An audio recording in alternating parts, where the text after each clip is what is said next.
In this lesson, I'll be doing the same question in two different ways. This statistical inference um, exercise will be handled in two different ways, one using a 1 proportion z interval and the other one using a 1 proportion z test. Now, a few videos ago, I posted an example of solving a question using a t-interval and also with a t-test. So it's a very similar kind of idea here, is showing you how intervals and hypothesis tests can work hand in hand to answer a question.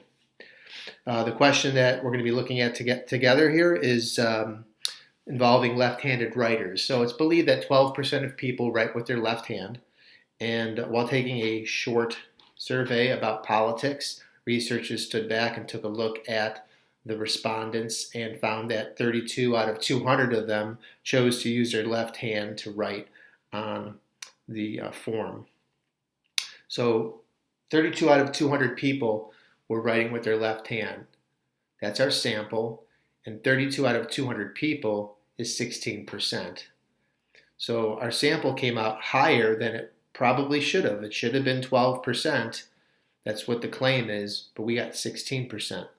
So the question we're going to be answering is that 4% difference that big of a deal? Does this 4% difference indicate that perhaps the 12% claim is wrong and maybe it's outdated? So let's answer this question in two different ways. And one way is by using a confidence interval. You can pause to write this down if you need to, but I'm going to kind of move it at a pretty generous pace here. So when you're doing your condition checks for the 1 proportion z interval, is it a simple random sample? In this case, not. And for the determination if we have enough in our sample, it's did the number of left-handed writers break the 10-person barrier, and it did. And did the number of people who did not write with their left hand, did that also break 10? And it's yes in both cases. Now this condition check here, determining if we have enough in our sample, is slightly different in the hypothesis test. So you might have to go back and take a look at this, but I will be referencing that again shortly. In that second step, you want to name the test or the interval that you're using, and you can either name it by its title, it's a 1 proportion z interval, or you could name it by writing the formula, or both. You can see above here identified what the 12% actually stood for. The 12% is the parameter coming out of the population. So we know we're told it's supposed to be 12%.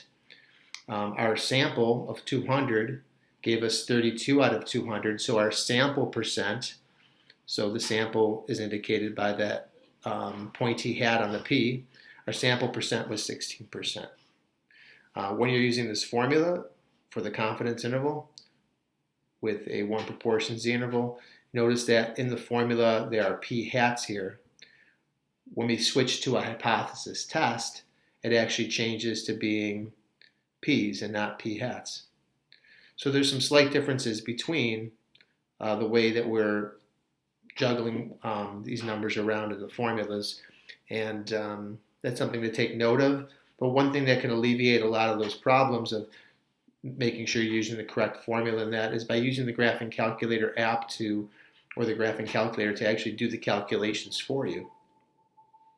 So we could take this information and plug it into the calculator. If we use a 95% confidence interval, you would look that up on a table and find that the z-score would be 1.96. But you could actually go a lot faster if you went to, or just a lot cleaner by just going to stat, tests, and finding your 1 proportion z interval. You can see they're already typed in the information, hitting enter in between each time to give me the lower boundary of 11% and the upper boundary of about 21%. So I'll click done, backtrack out of here, go to this, And I could take those numbers and put them right in there. So between 11 and 21% is what our confidence interval is giving us. So what does this actually mean? That's the third step. So the third step is to state what confidence intervals are all about. So in this case, the method used finds P, the true percentage, 95% of the time. So going back to the original question, it was a 12%. That was the claim, that there was 12% of people who write with their left hand. Noticing that this interval stretches from 11% to 21%, think of it confidence interval as a net that will capture the P, hopefully. And in this case, if it was 12% as our P, the confidence interval was successful in capturing that P. So a nice professional way to finish this off with is by writing a quick conclusion. So the conclusion here is that, since P of 12% is located in the interval,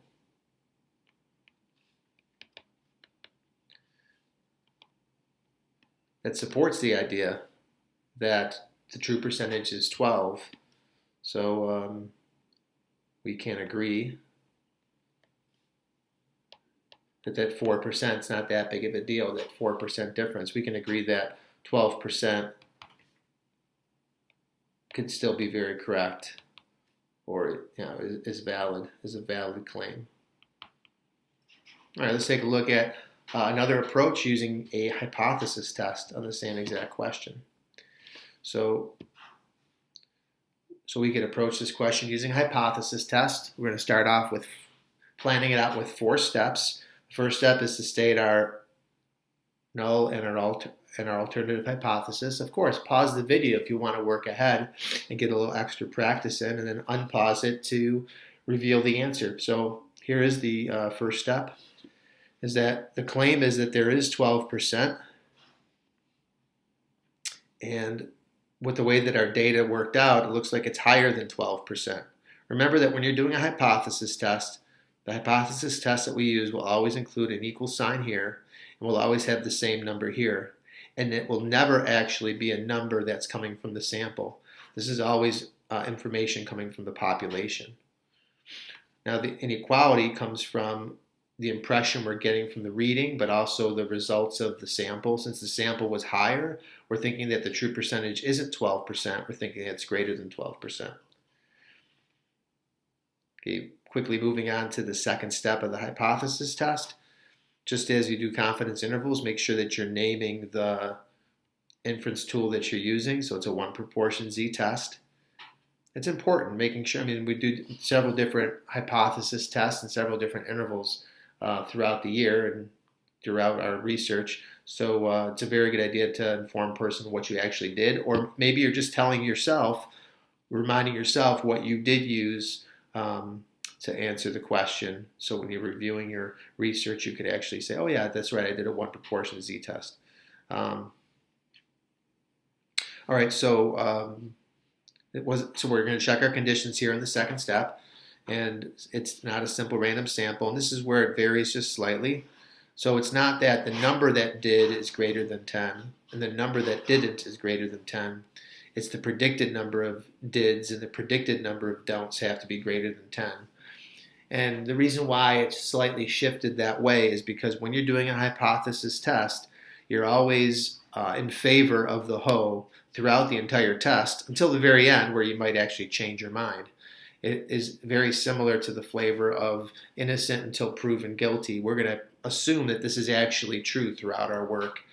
So it's very similar to the court of law policy of innocent until proven guilty. So does 12% of 200 clear the 10 person barrier? And it does.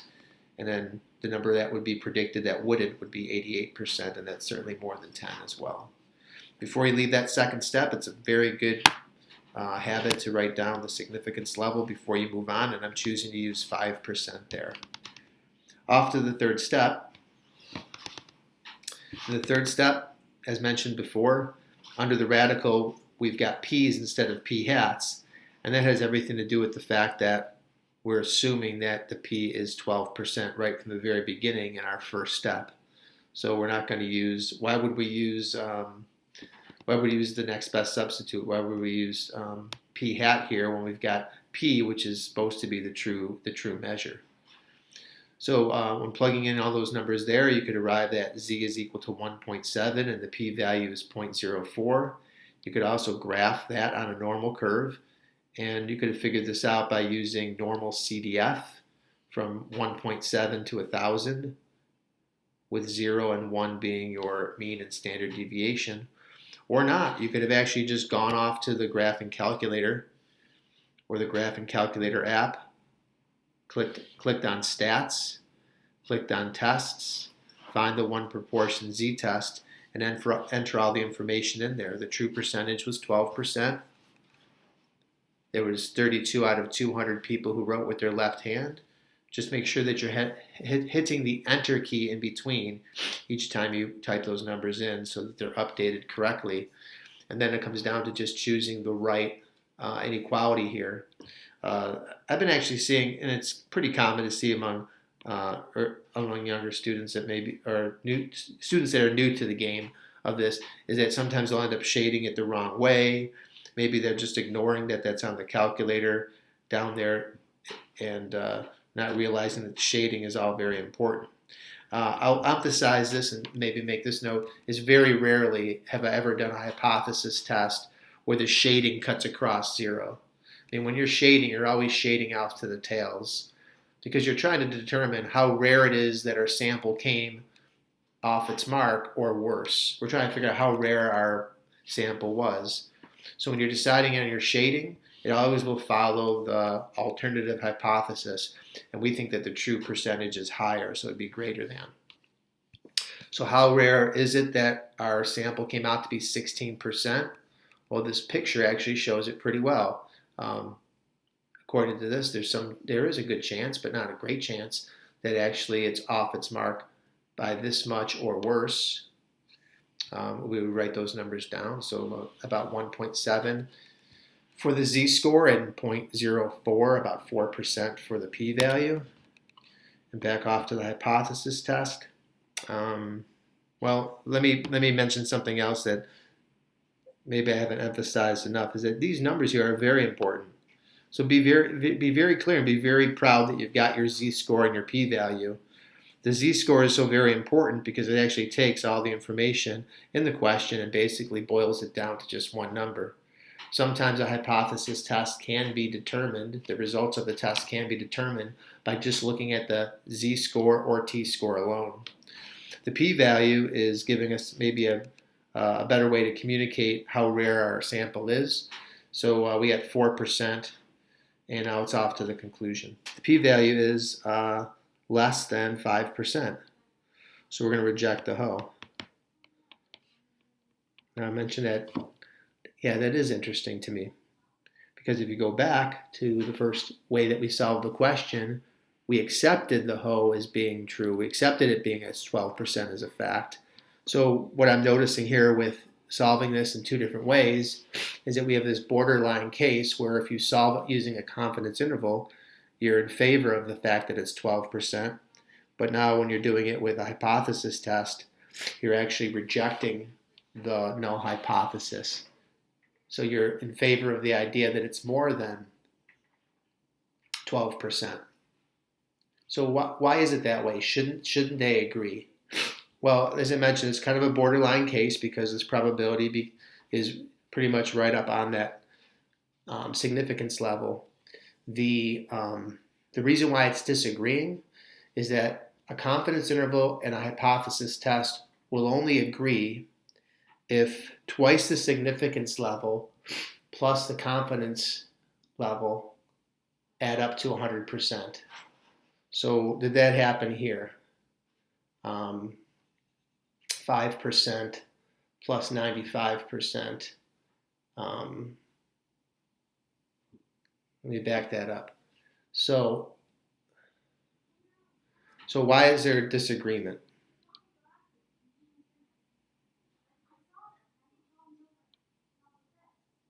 So why is there a disagreement? Well, the confidence interval and the hypothesis test would agree if the confidence level plus a significance level added to 100%, which is what's happening here, right? 95% plus 5% is 100%, so that much is true. But also, the hypothesis test has to be two-sided as well for them to agree, and this is just a one-sided hypothesis test. So it is possible to get two different conclusions from the same data, and that could be one way to tell a story with the data too. If you wanted to influence someone one way, you might use a confidence interval. To make somebody being influenced another way, you might want to use a hypothesis test. But altogether, if you look at both of them, it can tell you two sides to the story, and usually those stories will agree. Usually there won't be a mismatch like it was here. There was one extra question that I squeezed in at the bottom here. Is just briefly describing how both these methods have their own advantage. So very briefly, with a confidence interval, the advantage of having a confidence interval is it actually tells you where the true percentage in this case might lie. So it gives you a range of possibilities. So that's one way that the confidence interval does something that the hypothesis test doesn't. Now the advantage of the hypothesis test is that it actually gives you a probability to measure how rare your sample is, which the confidence interval does not give you. So both of them together, it's pretty much a Batman and Robin kind of deal, or a Rick and Morty deal, where they complement each other to the point where they're actually they're both beneficial. All right, so for those that are watching this without a worksheet, I've got two more follow-up questions here that you could use to help yourself along with getting a grip on this. You could read this over at your own pace, but in the very first question here, or question number 2, it says to use a significance level of 5%. So it sounds like a hypothesis test is the goal there. And for question number 3, pretty much leaving it up to you. You could either use a confidence interval or a hypothesis test to solve it. So continue to do some good work and have a good day.